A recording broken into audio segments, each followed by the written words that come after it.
高雄做业的翠华路段车真多，未来的车流量恐惊个愈大。因应台积电设厂，市政府伫去年的10月就拓宽道路，也毋过最近就发生80多件的车祸互地方人士是真烦恼，嘛真不满。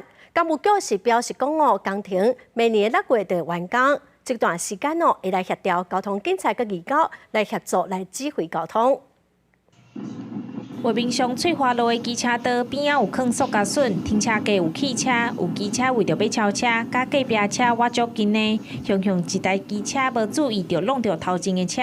翠华路最近发生真侪车祸，为去年9月这个路段施工以来，到达发生82件车祸，50来人受伤。民众表示讲，即马施工是压缩机车道的空间，时常甲汽车真车道，嘛因为道路矮，近摆若有车祸拢会塌掉的，甚至真轻道。 干那设一边，对过路人无友善。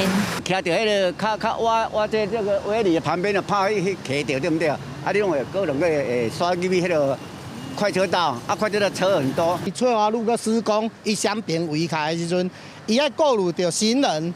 佮含机车主的安全。昨夜翠华路施工路段全长有1.35公里，便若拄着上下班的时间，常常塞车。附近阁有细温主场馆，加上未来台积电设场，车辆会愈来愈多。市府开两一挂，针对翠华路为民潭路到细温大道路段施工，按算拓宽到40米，未来会有3条快车道甲1条慢车道。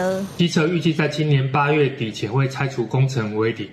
后续东侧的人行道工程将采局部施工，以减少交通冲击，并维持翠华路6线的通行。全部的工程将力拼在明年6月底前完成。工务局表示讲，目前进行西边的拓宽，沿路的围篱会量早伫8月拆除，后续东边的工程要拼明年6月底完工。针对交通的乱象，现场会有警察指挥，加强标记的指引，提醒驾驶道路的变化。